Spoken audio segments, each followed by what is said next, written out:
Welcome to Immersed TV. I'm your host, Drew with you. This week, instead of our regular top news look, we're going right to Portugal to talk with CEO of the APP World Tour, Tristan Boxford. Tristan, thank you so much for joining me here today. Earlier in the week, you released a press statement regarding the Osaka Sup Open in Japan that was due to take place in September. Can you tell us a little bit about what's going on there? Yeah, it was really disappointing and unfortunate reality that the world is facing right now, of events getting canceled all over the place. After discussion over the last few months and monitoring the situation as it's been unfolding, it was just deemed too dangerous to keep going forward with Osaka as planned at the end of September, with travel still being an impossibility around the world right now, and cases still on the rise all over the globe.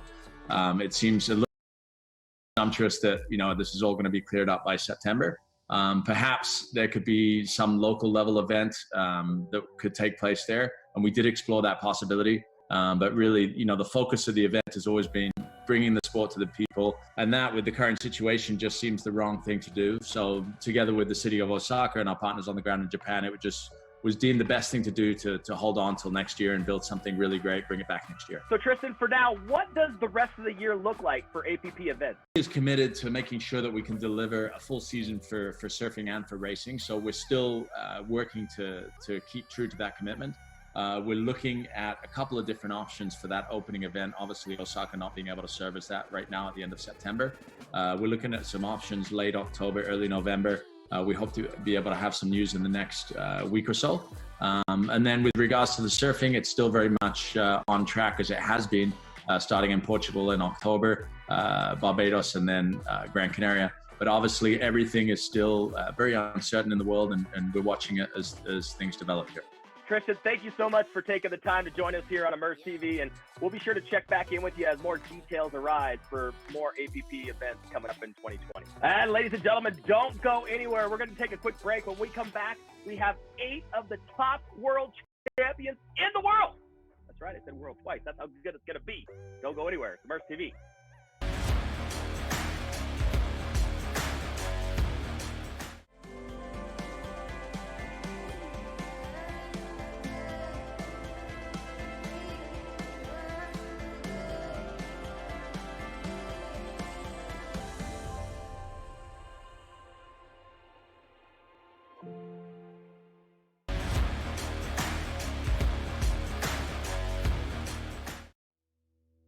And welcome back to Immersed TV. Today, we're going to do things a little bit different than normal. We're going to be talking racing and winning world titles on the program. And with us are the current world champs, Casper Steinfath and Seychelles. Alongside them, we also have Connor Baxter from Hawaii, as well as Kai Lenny, Fiona Wild from Oregon, Lena Agaitis, Tareen Black, and Shay Foudy. How y'all doing? Thanks for having me today. Finally, spring has arrived, and today is a nice day. The sun is shining. But yeah, right now I'm feeling good. I'm just focusing on school, and yeah, that's my plan right now. Oh, it's pretty good actually. Yeah, definitely living in one of the lucky countries right now during the current crisis. Yeah, I've been paddling and surfing, and yeah, it's a weird time, and yeah, but yeah, we're all in it together in some way. But yeah, I'm definitely pretty lucky to be living where I am right now. Let's start with the ladies. I want to start off by asking, what made you guys join the APP Tour, and what are some of your favorite moments on tour?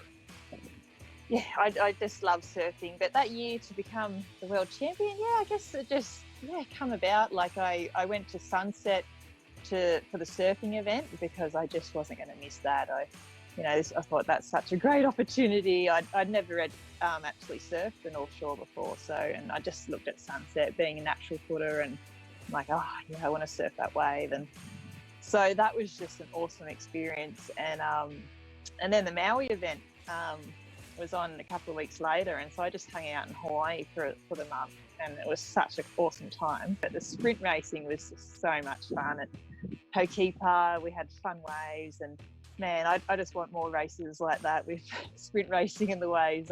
That's yeah, that and downwinding, they were my two favorite styles of racing. And I'd had the world tour on my radar for a while, when I first got into the sport, following some of my favorite athletes, the women that I idolized and looked up to, that I got to compete against on the tour when I finally ended up doing it last year, which is pretty cool. There are special moments throughout the tour, and I think that is what keeps the athletes coming back beyond just the competition.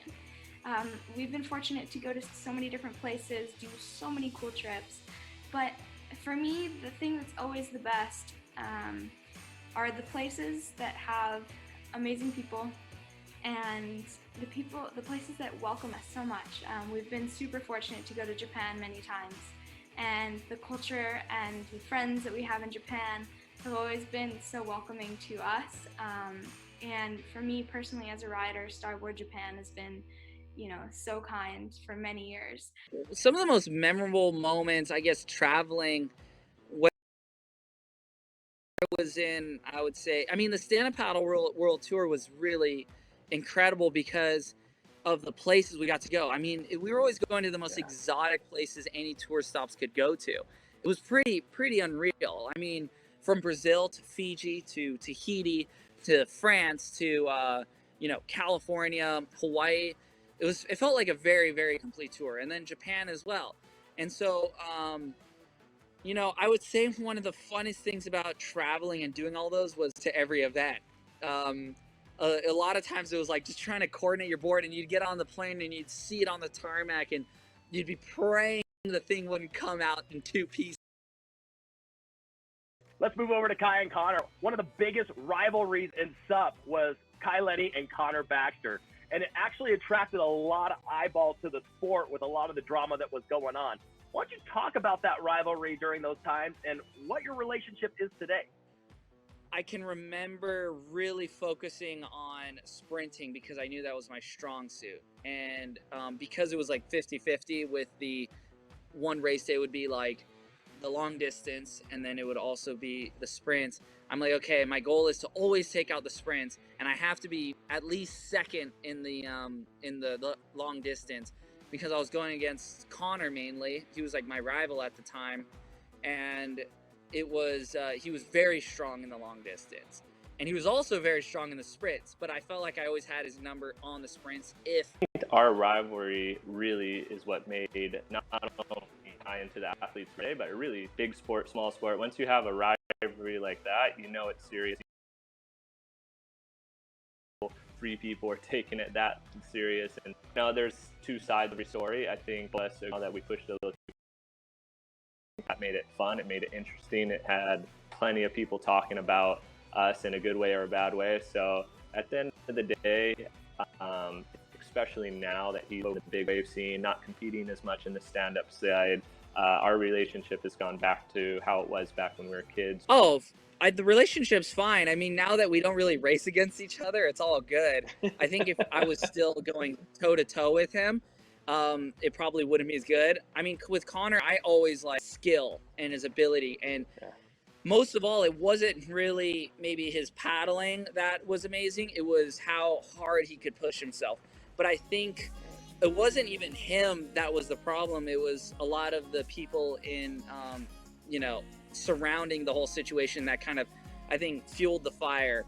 But I mean, to clear everything out, Connor and I would say are friends. I mean, we go out and paddle and train now, and seeing each other is a whole nother vibe, and talking a lot more, cruising a lot more, so it's awesome.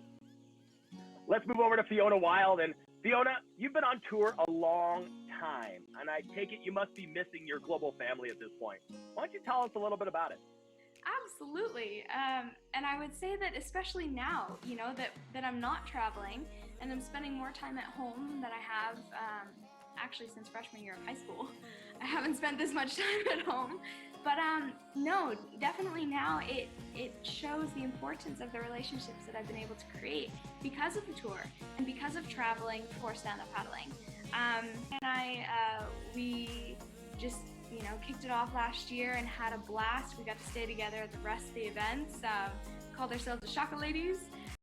And it was fun because it just kind of put a new spin, put a new twist on why we're going around and traveling and competing. Here's a question for everybody, and probably one of the biggest questions of the day. So few people in the world will ever have the experience or feeling of winning a world title. Why don't you tell us what it was like for you? It was a dream come true. You know, my whole stand-up paddleboard career has been a really interesting one to me because I grew up being a pretty high-level gymnast, and at some point I realized that I wouldn't make it to the Olympics or be a world champion, you know, in something that I worked so hard in, and it, you know, that has always, ever since I was a little girl, you know, going to the Olympics or being a world champion or being a pro athlete has been, you know, really the thing. If someone said, what do you want to be when you grow up, that would be it. And then throughout my life, just trying so many different sports and not really finding the right one. And then at, you know, 33, finding stand-up paddleboarding, and, you know, without just, I just knew inside me that there's something about the sport and my body and my mind and everything about it that just clicked for me. And I'm so proud of it all and of the experiences and all the people that I've met through the journey. And yeah, it's a really hard feeling to explain, I think, but really special in that year for sure.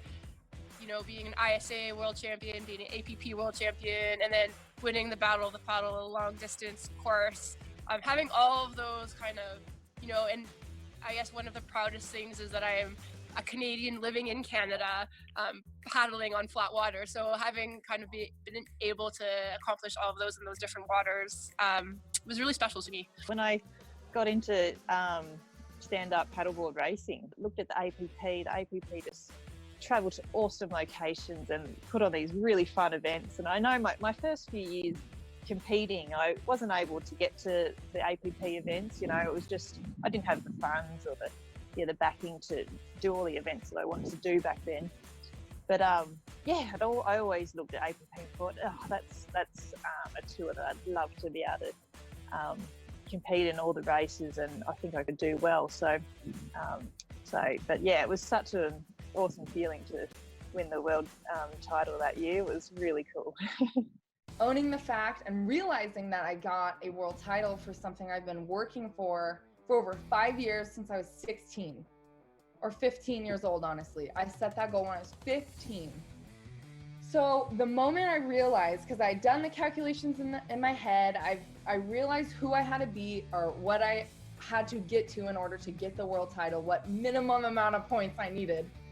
And it was basically, I had to beat Candace. I had to come in front of her no matter where I was. I could have been 9th place. As long as she got 10th, I would have gotten it. So when it came down to that final, like, 50 meters of sprinting, I everything in my body was just glowing and like, yes, like I can do this. I'm gonna do this, because I saw the finish line. I saw I could do it.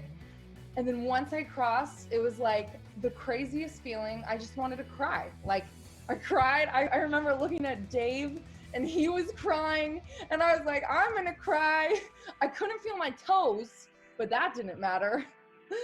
It was cool. It was just the coolest feeling. And it took me over a month until I realized like what I had accomplished. Because I remember just coming home being super elated, obviously, but it didn't really sink in.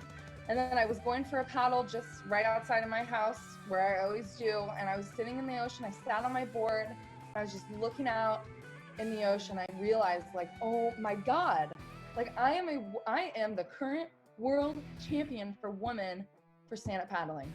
And I cried again. So that was my realization process, but the coolest feeling ever. So special, and I'm so grateful for it. Wasn't on my mind going into Paris.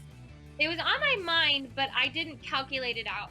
I knew that I had a chance to win, but I also knew that it could have been taken away from me if I didn't do well. Did I calculate exactly what position I had to get and what position everybody else had to get? No. And when we were going through the heat of the sprints, I just literally said, okay, just win this one, just win this one. Just, you just go one at a time, because my mind doesn't like to overcomplicate it with, okay, well then this possibility and that possibility. And it's just so much better if you can stay focused on in the moment.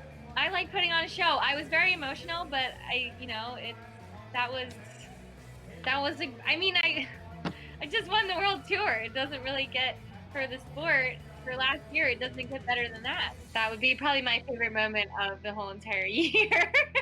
Maybe the whole last several years. I knew exactly what the scenarios were. I'm not a great mathematician, but I am a stats geek, and I like to look at the ranking sheets. And like going into Paris, basically, if I won the sprints on day one, I could have clinched the whole title there, and there would be nothing to paddle for on the second day. What happens? I finished second in the sprints. That was like probably actually the single most devastating moment of the whole year, where it was so close, and then Connor just had one of those Connor Baxter moments in the final, and like what can you do against that? I think I needed to finish like 6th place or something, or 7th place to seal it. Arthur basically had to win the distance race to get the title. It was like it felt like everything else didn't matter. Like it was just Arthur and me, and that was a pretty cool race, and I got to win my first overall APP world title. I want to thank everyone for joining us here on Immersed TV, and to everybody watching at home, all of our interviews went so long, so keep an eye out. We're going to release the full versions coming up, a full profile of all of our athletes. Great stuff there, ladies and gentlemen. Tune in as these top athletes in the world tell all right here on Immersed TV. And ladies and gentlemen, now for this week's Drew with a U top 3. Now we're going to get rid of the whole thing, and we're actually going to call it the top 1, and we're excited to premiere right here on Immersed TV. A whole new video series of the APP World Tour is being brought to you by Seychelles Sup, called Seychelles Superb Tips. Moving forward, these will be standalone video features where you can learn from the best as Seychelles brings you a world champion standpoint on racing. Hello, I'm Seychelles, your 2019 APP World Tour Racing World Champ, and welcome to this week's episode of Seychelles Superb Tips. This week, I'm going to be talking to you about the most important part of the paddle stroke, the catch. The catch is the part of the paddle stroke where the paddle enters the water, and it's imperative for getting a clean and powerful stroke. If your blade doesn't set properly, your paddle can slip as it moves through the water, and you can lose a lot of potential power. So how do I get a good, clean, effective catch? I want my paddle to enter the water and get buried all the way up to the joint where the blade meets the shaft as quickly as possible. This can be thought of or related to spearing or scooping the water with your blade as it enters the water. Thank you so much for joining us here on the APP World Tour for this week's episode of Seychelles Superb Tips. For more coaching advice or to reach out with any questions, you can find me at Seychelles SUP. And ladies and gentlemen, we'd like to thank you for tuning in to Immersed TV. Don't forget to tune in next time as we talk to eco companies that are putting their money where their mouth is. Companies that are really putting the environment first. Also, we'll be talking with ocean activist Zane Schweitzer with his eco tips and more. So don't forget, tune in. It's Immersed TV. I'm Drew with you. Aloha.